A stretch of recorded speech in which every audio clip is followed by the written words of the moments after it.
this video, I'd like to focus on two really great new features that came with a new Montage operating system version 2.0, which has been released with WinterNum 2018. This video is related to our Music Production Guide issue 2, 2018. We now have the option to import voices and even performances from Motiv XS, XF and MOXF. Since all this content is programmed without any superknob routings, I think it's a good point to start from. This way we can easily convert all the good stuff from the previous models to a Montage standard. For example, one pretty simple task could be to control the volume of an imported layer performance, not just in one direction, which would have been possible with the FC7 before. For this example, I took Abyss of the Sea from the Motiv XS factory content. It consists of 4 parts. My goal is to control the volume of 2 parts with the superknob and the FC7 simultaneously, starting with their initial programmed values.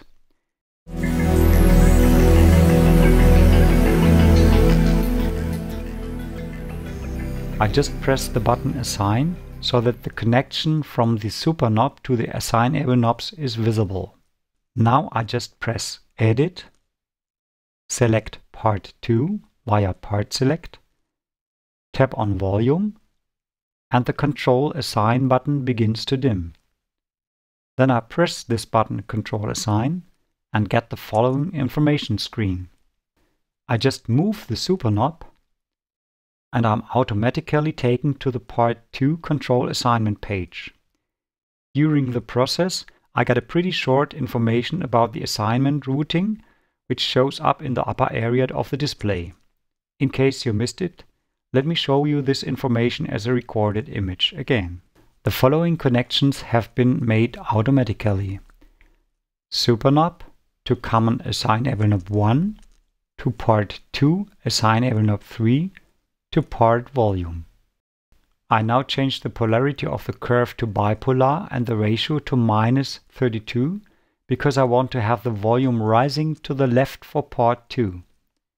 Immediately I can check it out. Now I choose part 4, go to Part Settings and General, tap on Volume again, and the Control Assign and do the same as for part 2, except the ratio, which I leave as it is.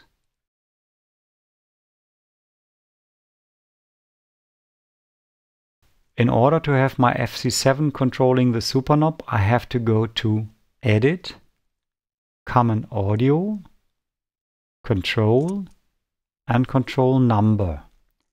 Then I can change the parameter Foot Controller 2 to superknob. Now I am able to store my performance with all changes I made.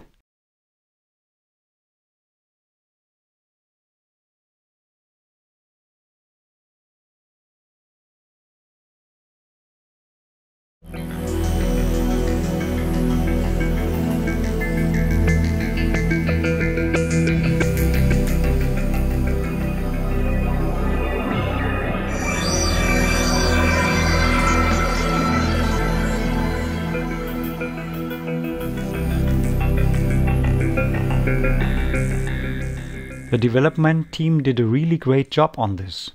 All these new fast-track routings are prepared to be non-destructive.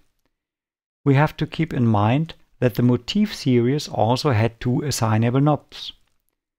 Therefore, this intelligent routine uses assignable knob 3 inside each part for the first new assignment and leave the knobs 1 and 2 untouched. Of course, we are also able to delete previous routings if we don't want to use them in a particular setting. Let's now move over to another interesting new feature of Montage operating system version 2.0, which is user audition. I recently programmed a unique sound effect, which just requires a single press of the middle C. We hardly would find a preset audition that fits to demonstrate this very simple performance. With this new option, I'm now able to assign a user audition to this performance. Let's start that simple. I'm just going to record my single note into the empty montage song memory.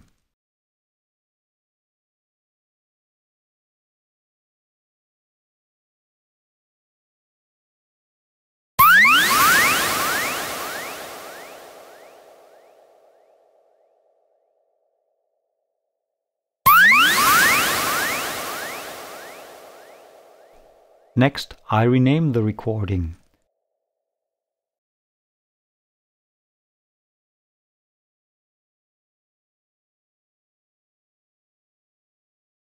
Starting from the performance home screen, I now go to Edit, Common Audio, General. Here I am able to choose the audition sequence.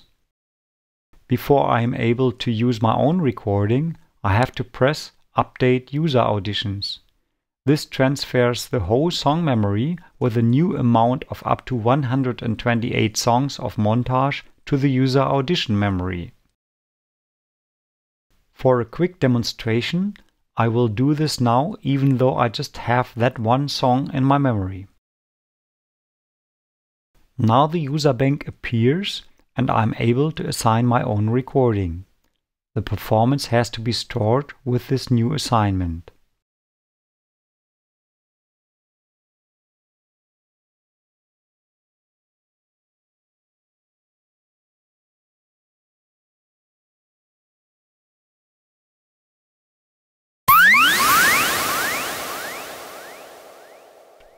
If I did wrong or want to clear the user audition memory, I can do it by first deleting all songs in my memory and then use the function Update User Auditions again.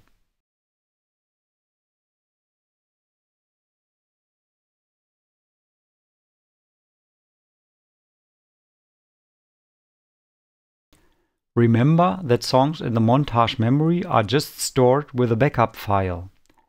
To avoid deleting something by mistake, please be sure to back up your montage memory rather too often than too rarely. For more information about this particular song and user audition memory structure and some additional hints, be sure to check out our Music Production Guide to 2018. Let's now move over to some thoughts above the boundaries. Everything inside the song and audition memory is stored as MIDI data. So, how about assigning complete MIDI files to the audition memory?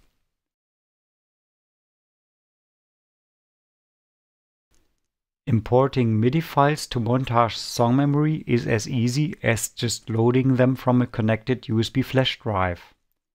Once they are loaded, I can directly transfer them to the user audition memory from the edit page of each performance. Now I am able to assign them to the performances I want to. It is possible to use standard MIDI files with their header data to set up all parts and parameters as well as montage performance recordings, for example with superknob movements and other data that has been recorded.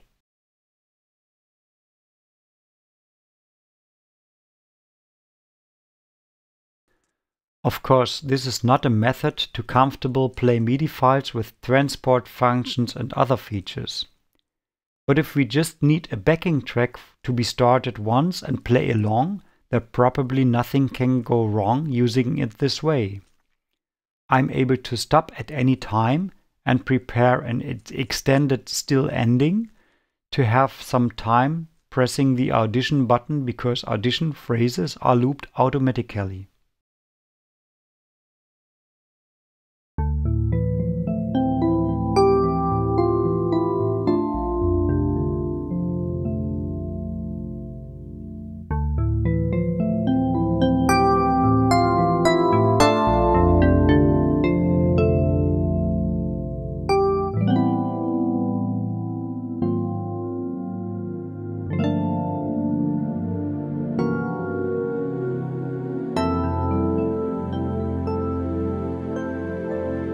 Due to the fact that the audition memory is written in user and library files, It would even be possible to host a bunch of MIDI sequences in one or more of the 8 library slots. The existing auditions from all loaded memory areas are available to be assigned in each and every performance.